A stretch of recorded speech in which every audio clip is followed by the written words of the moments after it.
नमस्कार. संघर्ष वृत्तवाहिनीमध्ये आपलं स्वागत. घेऊया ठाणे आणि आसपासच्या परिसरामधील घडणाऱ्या महत्त्वाच्या घडामोडींचा आढावा. पाण्यासाठी माजी विरोधी पक्षनेते शानू पठाण बसले आयुक्तांच्या दारात. टँकर माफियांसाठीच कृत्रिम पाणी टंचाई. 10,000 नागरिकांसह आयुक्तांच्या घरावरती मोर्चा काढणार. ठाणे मुंब्रा कौसा भागात गेल्या 4 दिवसांपासून पाणीच सोडण्यात येत नाही. पाणी पुरवठा करणाऱ्या MIDC आणि स्टेमचा शटडाऊन संपल्यानंतरही पाणी सोडण्यात येत नसल्याने संतप्त झालेले माजी विरोधी पक्षनेते अशरफ शानू पठाण यांनी पालिका आयुक्त सौरभ राव यांच्या दालनासमोरच आंदोलन केले. त्यामुळे पालिका मुख्यालयामध्ये बराच गोंधळ माजला होता. धरणातील पाणीसाठा कमी होत असल्याने 10% पाणी कपात करण्याचा निर्णय घेण्यात आला आहे. मात्र ठाणे शहरातील काही भाग आणि कळवा मुंब्रा कौसा परिसरात गेले 4 दिवस पाणी पुरवठाच करण्यात येत नाही. त्यामुळे नागरिकांना टँकर्स बोलवावे लागत आहेत. त्याविरोधात शानू पठाण आक्रमक झाले आहेत. आज त्यांनी ठाणे महानगरपालिका मुख्यालयात धडक देऊन पालिका आयुक्तांच्या दालनासमोरच ठिय्या धरून बसले होते. त्यामुळे पालिका मुख्यालयामध्ये गोंधळ माजला होता. शानू पठाण यांच्या आंदोलनानंतर पाणीपुरवठा अभियंता विनोद पवार यांनी पठाण यांची भेट घेऊन पाणीपुरवठा सुरळीत करण्याचं आश्वासन दिलंय. या प्रसंगी पठाण म्हणाले की ठाणे शहरामध्ये 10% पाणी कपात करण्यात आली असली तरी 90% पाणीपुरवठा केला जात नाही. गेल्या 4 दिवसांपासून पाणी सोडण्यात येणार नसल्याने नागरिकांना पाण्यासाठी वणवण करावी लागत आहे. मुंब्रा कौसा भागातील नागरिकांना गेल्या 3 दिवसांमध्ये सुमारे 50 लाख रुपयांचं पाणी विकत घ्यावं लागत आहे. ठाणे महानगरपालिकेचे काही अधिकारी टँकर लॉबीचे हित सांभाळण्यासाठी पाणी सोडत नाहीत. टँकर लॉबीकडून मोठा मलिदा मिळत असल्यानेच नागरिकांना छळले जात असून येत्या सोमवारपर्यंत पाणीपुरवठा नियमित केला नाही तर पालिका आयुक्तांसमोर 10,000 नागरिकांसह आंदोलनाला बसू असा इशारा देखील पठाण यांनी दिला आहे. ठाणे महानगरपालिका क्षेत्र में ठाणे कलवा मुंब्रा कौसा कई दिनों से वहाँ पे पानी नहीं, शटडाउन के कारण पानी नहीं था ऐसा अनाउंसमेंट दिया था, लेकिन शटडाउन कल पूरा हो गया और कई जगहों पे पानी हो गया. लेकिन मुंब्रा कौसा के अंदर आज अभी तक पानी नहीं है. गोर गरीब जनता करोड़ों रुपए की थाना करने टैंकर लिया और आज मुंब्रा कौसा के अंदर 4 दिन के अंदर 50 लाख के टैंकर गए.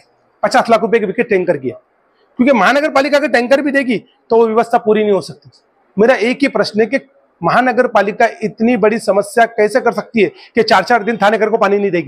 क्या महानगर पालिका थानेकर जो टैंकर विकत घेतलेत जो गया है उनका बिल में पैसा माइनस करेगी? और अगर ये व्यवस्था को आज विनोद पवार जी अभी आए, उन्होंने मुझे आश्वासन दिया है कि मंडे के दिन आके वो मुंब्रा कौसा की पानी की समस्या को सही करेंगे.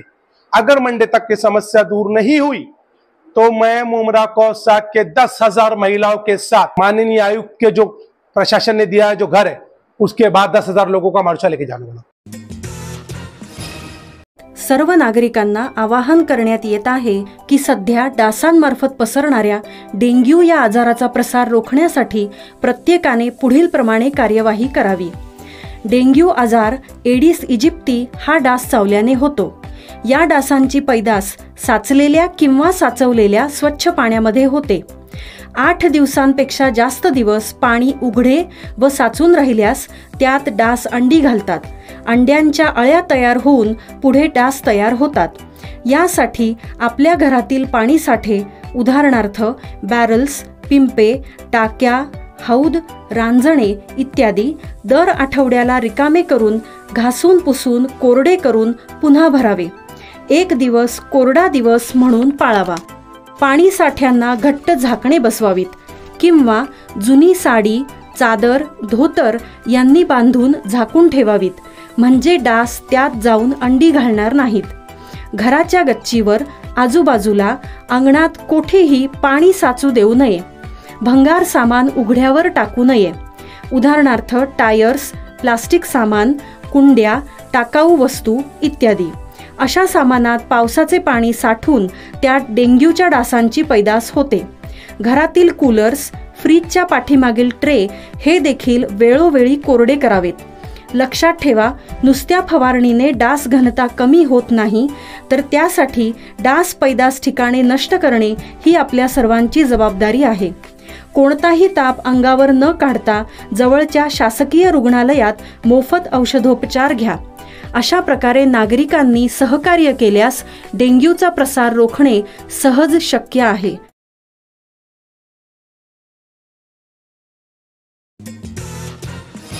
राष्ट्रवादी काँग्रेस शरदचंद्र पवार पक्ष लढवणार कोकण पदवीधर मतदारसंघाची निवडणूक. अमित सरे यांनी दाखल केला उमेदवारी अर्ज. कोकण पदवीधर मतदारसंघाच्या निवडणुकीत राष्ट्रवादी काँग्रेस शरदचंद्र पवार पक्ष देखील उतरला आहे. आज अर्ज दाखल करायच्या शेवटच्या दिवशी राष्ट्रवादी काँग्रेस शरदचंद्र पवार पक्षाचे राष्ट्रीय सरचिटणीस डॉक्टर जितेंद्र आव्हाड यांच्या मार्गदर्शनाखाली माजी नगरसेवक अमित सरैया यांनी आपला उमेदवारी अर्ज दाखल केला आहे. यावेळेस त्यांनी विजयाचा विश्वास देखील व्यक्त केला आहे. कोकण पदवीधर मतदारसंघाची निवडणूक अत्यंत चुरशीची झाली आहे. या निवडणुकीवरून महायुतीमध्ये बेबनाव झाला आहे. शिवसेनेचे संजय मोरे आणि विद्यमान आमदार निरंजन डावकरे हे निवडणूक रिंगणामध्ये उतरले असताना आता राष्ट्रवादी काँग्रेस शरदचंद्र पवार पक्षाचे अमित सरैया यांनी उमेदवारी अर्ज दाखल केला आहे. अमित सरैया यांनी गेल्या वर्षभरामध्ये सुमारे हजारो मतदारांची नोंदणी केली आहे.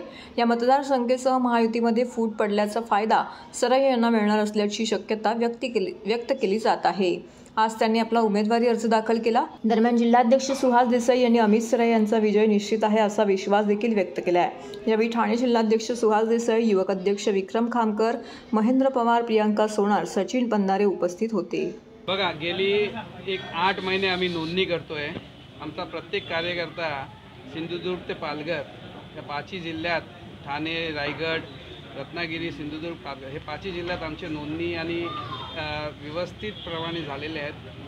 आणि एक महाविकास आघाडीचा घटक पक्ष म्हणून आम्ही ही निवडणूक लढवायचं म्हणजे आम्हाला अधिकृत पवारसाहेबांच्या आणि जयंत पाटील साहेब आणि जितेंद्र आव्हाड साहेबांच्या ताकदीने आम्ही ही निवडणूक लढवतो. तर एकमध्ये बिघाडी काही झालेली नाही आहे. आम्ही वरिष्ठ पातळीवर आमचे नेते सर्व एकच उमेदवार असेल, एवढी ग्वाही देतो मी. महाविकास आघाडीचा एकच उमेदवार असेल आणि वरिष्ठ पातळीवर नेत्यांची बोलणी चालू आहे. मनसेचं म्हणजे आज तुम्ही बघताय, मनसेचं म्हणजे काय राहिलेलंच नाही आहे. आज त्यांनी एवढ्या जोरात 15 दिवस आधी अभिजित पानसेंना उमेदवारी जाहीर केलेली, आज माघार घेतली. म्हणजे लोकांना माहिती आहे की मनसे हा पक्ष म्हणजे एक सेटिंगवाला पक्ष आहे आणि लोक त्यांना म्हणजे आज त्यांची जी भूमिका आहे त्या भूमिकेवर लोक खूप नाराज झालेले. मनसे कार्यकर्त्यांनी कामं चालू केलेली वार्डात, गावागावात. आज त्यांना पण एवढं दुःख होतं आहे. सकाळपासून मनसेचे माझे खूप कार्यकर्त्यांचे मला संपर्क झाला, बोले आम्ही आता काय काम करणार नाही आणि आम्ही म्हणजे तुम्हाला सपोर्ट करू. सर, की विरोधक सत्ताधारी पक्षाकडनं जातीय रंग द्यायचे वगैरे प्रकार होतात, पण आम्हाला आमच्या पवार साहेबांची शिकवण आहे, कुठची निवडणूक लोक उपयोगी, लोकहिताच्या उपयोगी जी कामं असतील ती लोकांसमोर राहणार. लोकांसाठी आपण काय दाखवणार, लोकांसाठी आपण काय करणार आहे, लोकांना भविष्यात आपण काय देणार आहे हे त्यांच्याशी बोला आणि त्याच विषयावर निवडणूक लढवा. नुसती निवडणूक ही मंदिर, मस्जिद, चर्च ह्याच्यावर लढवू नका. लोकहिताची कामं दाखवा आणि लोकांकडे हक्काने मतं घ्या. लोकांना बाबासाहेबांनी आपल्याला जो अधिकार दिलाय मतं द्यायचा, तो आपला अधिकार आहे. तो अधिकार त्यांच्याकडे हक्काने मिळवा आणि निवडून या. आमच्या वरिष्ठ पातळीकडनं त्या गोष्टीच्या चर्चा चालू आहेत. आमचे सन्माननीय नेते आव्हाड साहेब त्या सगळ्यांशी कोऑर्डिनेट करून बोलतायत. आमचे जयंत पाटील साहेब बोलतायत. बास्ट आमचे कमांडर लीडर पवार साहेब आहेतच. अजून शेवटकार आम्ही शेवटी जातो त्यांच्याकडे, की शेवटची असते. अजून साहेबांना बोलायचंय, होईल ते सगळं. TJSB सौर शक्ती कर्ज, गो ग्रीन, करा वीज बिलावर बचत.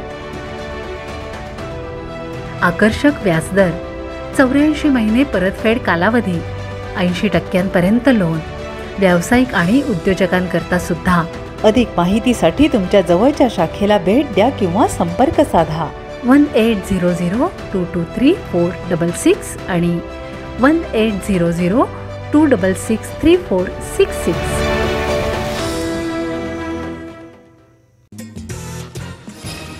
ठाणे जिल्ह्यात पावसाळ्यात घडणाऱ्या आपत्तीच्या वेळेस तातडीने मदत पोहोचावी, तसेच आपत्तीग्रस्तांना संकटातून बाहेर काढण्यासाठी जिल्हा आपत्ती व्यवस्थापन प्राधिकरण सज्ज झालं आहे. आपत्तीकालीन परिस्थितीत संकट निवारणासाठी पूरप्रवण व दरडप्रवण गावांना स्थानिक प्रशासनामार्फत, आपत्तीकालीन परिस्थितीमध्ये संकट निवारणासाठी पूरप्रवण आणि दरडप्रवण गावांना स्थानिक प्रशासनामार्फत फोल्डिंग स्ट्रेचर, बहुउद्देशीय life jacket, rescue kit, disaster kit, body cover bag इत्यादी आवश्यक साहित्यांचं वाटप प्राधिकरणाच्या वतीने करण्यात आलं आहे, अशी माहिती जिल्हाधिकारी अशोक शिणगारे आणि आपत्ती व्यवस्थापन प्राधिकरणाचे मुख्य कार्यकारी अधिकारी तथा निवासी उपजिल्हाधिकारी सुदाम परदेशी यांनी दिली आहे. पावसाळ्याच्या काळात ठाणे जिल्ह्यात दरड कोसळणे, पूरपरिस्थिती निर्माण होणे, अतिवृष्टी, चक्रीवादळ यांसारख्या नैसर्गिक आपत्ती येण्याची संभावना असते. अशा नैसर्गिक आपत्ती काळामध्ये तातडीने मदत पोहोचवणे व संकटग्रस्तांना संकटातून बाहेर काढण्यासाठी विविध साहित्यांची आवश्यकता असते. जिल्हा आपत्ती व्यवस्थापन प्राधिकरणाकडून अशा प्रकारचे साहित्य स्थानिक स्वराज्य संस्था, तहसील कार्यालयांना वाटप करून हे साहित्य दरडप्रवण गावे, पूररेषेजवळील गावांना दिले जाते. यावर्षी प्राधिकरणाच्या वतीने मोठ्या प्रमाणामध्ये साहित्यांचं वाटप करण्यात आले. यामध्ये folding multipurpose stretcher, floating and folding stretcher व इतर साहित्य, त्याचबरोबर नाविन्यपूर्ण जीवनरक्षक जॅकेट या साहित्यांचा यामध्ये समावेश आहे. त्याला आठवलं तर 2 माणसं कॅपॅसिटी करू, 200 kg कॅपॅसिटी, 150 ते 200 सिक्रेट केसिंग पुढे आपल्याकडे. त्याच्यासोबत पण आपण सामान दिलं हेल्मेट करू, रेनकोट, पॉन्चो. पावसामध्ये वाचायला चालले त्यांना जातात, पाऊस तर कंटिन्यू चालूच राहणार, त्यांना दुखापत न हो त्याच्यासाठी आपण 2 पॉन्चो त्यांच्यासाठी 2 पॉन्चो दिलेले आणि नको बॅग पण दिलेली. पाण्यामध्ये काय होतं, जास्त करून ऑक्सिजन देणं गरजेचं होतं. ते नको बॅग त्या ठिकाणी अत्यंत आवश्यकता आहे.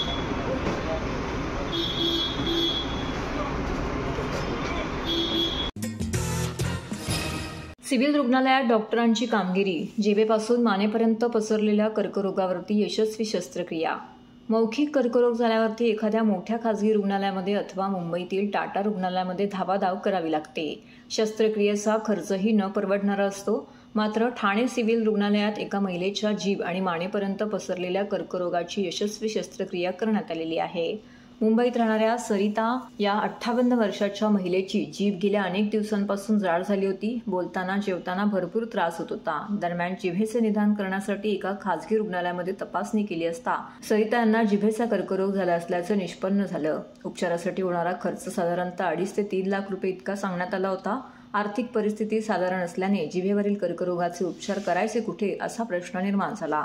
सिव्हिल रुग्णालयात उपचार होत असल्याचं त्यांना कळाल्यानंतर जिल्हा शल्य चिकित्सक डॉक्टर कैलास पवार यांच्या मार्गदर्शनाखाली सरिता यांच्या जिभेवरील कर्करोगाची शस्त्रक्रिया करण्यात आली, अशी माहिती दंत शल्य चिकित्सक डॉक्टर अर्चना पवार यांनी दिली आहे. तर हे होतं संघर्ष वृत्तवाहिनीचं आजचं बातमीपत्र. उद्या पुन्हा भेटू याच वेळी याच ठिकाणी ताज्या घडामोडींसह. तोपर्यंत नमस्कार.